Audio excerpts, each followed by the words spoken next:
all. Welcome to my lecture about rhyming couplets. I call it Rhyming Couplets from Nursery Rhymes to Heroic Epics. So, in this lecture, I want to do a couple of things. I want to consider the most basic unit of poetic expression. I think, when most people think about poetry, they think about simple rhymes, either a rhyming couplet where every line rhymes, or that A-B-A-B structure, like roses are red, violets are blue, etc., right? These are the kind of basic structures that everybody thinks of when they think about poetry. So I want to consider that. And I want to think about why we use these simple rhymes, this structure, and the ways poets can use this form to create different meanings. So a couple basic things. A rhyming couplet is two lines of the same length that rhyme and complete one thought. So this precious, that should be two lines, sorry about that. This precious book of love, this unbound lover, to beautify him only lacks a cover, right? From Romeo and Juliet. So one sentence, right? Even though it's, we have this comma here over two lines rhyming. These lines could be as long as you want. There's no limit to the length of line. It's not like, 5 beats or something like that. It's just a way of talking about the end rhyme and the way that works. Okay. The rhyming words are words that sound the same when spoken, but they don't necessarily have to be spelt the same, right? So, for example, this is from Cooper's Hill. Oh, could I flow like thee and make thy stream my great example as it is my theme? So they rhyme, stream and theme. They're not spelled the same, but it's still what we're looking for is that sound quality, right? That rhyming quality. Even though if you look at the words, oh, okay, those don't really look that similar, but they sound the same. And so that's what we're talking about with this rhyme structure, this rhyming couplet. Okay? And remember, these are end rhymes, the last word of the line of poetry rhyming, versus internal rhymes, as we'll see later. So rhyming couplets suggest a strong connection between ideas. That's a lot of the times why we use them. The rhyming words are generally connected thematically and create a real strong rhythm, right? You might think about everybody's favorite, Dr. Seuss. I could not, would not on a boat. I will not with a goat. I will not eat them in the rain. I will not eat them on a train. Not in the dark, not in a tree, not in a car. You let me be. I do not like them in a box. I do not like them with a fox. I do not eat them in a house. I do not like them with a mouse. I do not like them here or there. I do not like them anywhere. Right? So a series of rhyming couplets creates this very strong rhythm, these very strong connections between ideas. Right? It's fun to read. You probably hear the joy in my voice. Children love it. My son loves Dr. Seuss.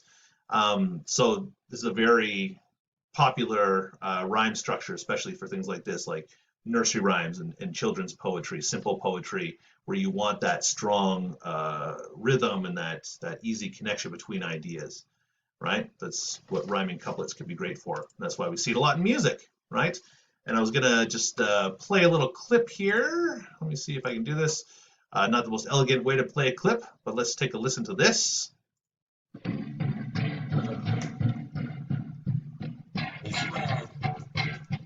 One shot, one opportunity.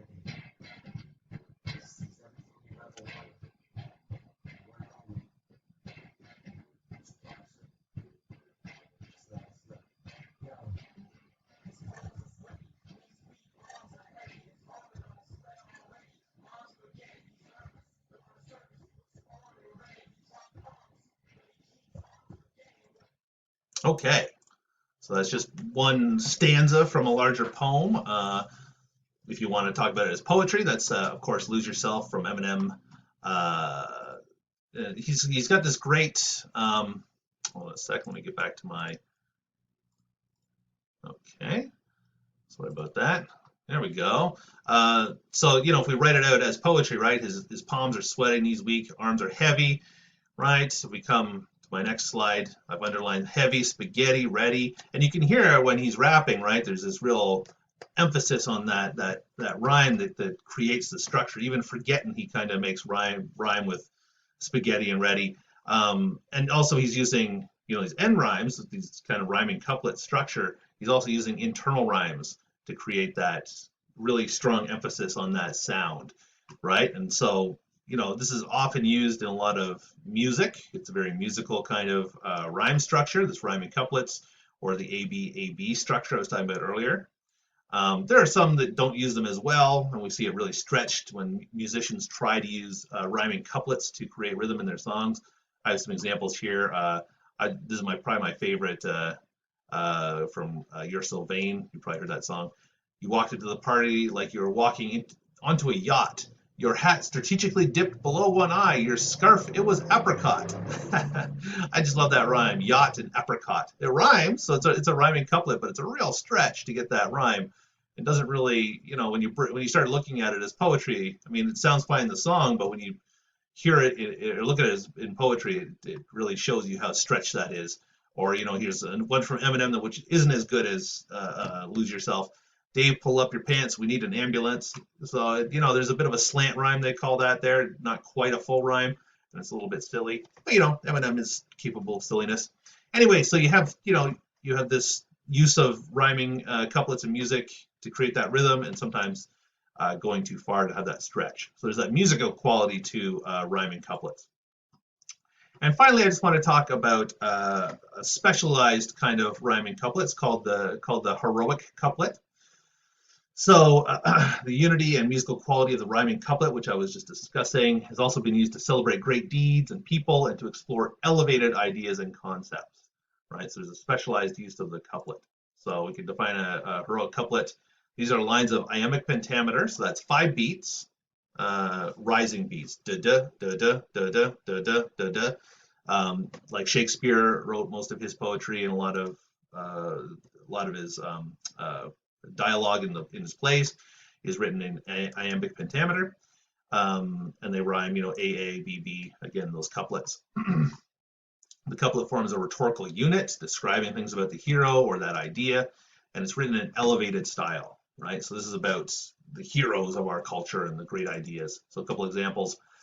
Know then thyself, presume not God to scan. The proper study of mankind is man, right? So you get that really strong connection, and it creates this very like self-contained rhetorical logical unit with these lines. So here's another example from the Aeneid from Virgil. Soon had their hosts in bloody battle joined, but westward to the sea the sun declined.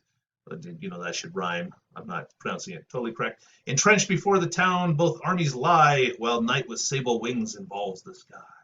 Right? So discussing this great battle, historical battle, and using these this structure to really emphasize the heroism involved.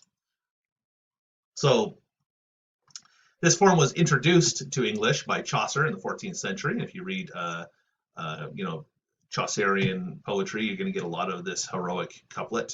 Sometimes he's playing around with it because not all of his characters are strictly speaking heroic.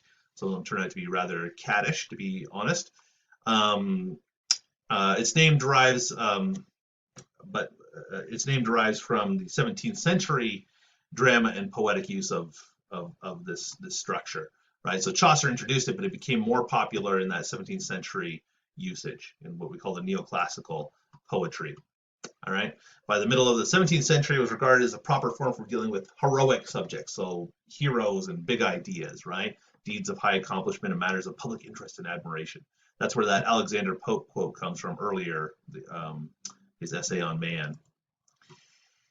Right, so for a long time, post Shakespeare and post sonnet, where the sonnet was kind of fading in importance, the heroic couplet became the dominant verse in the English language. It became a very important poetic form.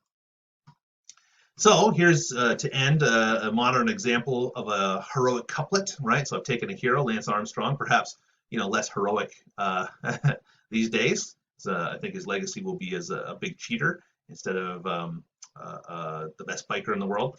But anyways, the Pyrenees Lance Armstrong triumphed o'er to be a part of famous biking lore, right? So I've taken this hero, Lance Armstrong, and this great deed he did, lore. So again, invoking all these kind of heroic terms and celebrating this great figure through this rhyming couplet. And there would be more, right? I would go on and detail all his deeds in this if I were to write a longer heroic poem about Lance Armstrong.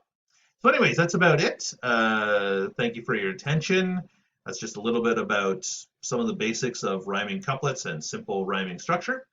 And that's about it for now. Thank you.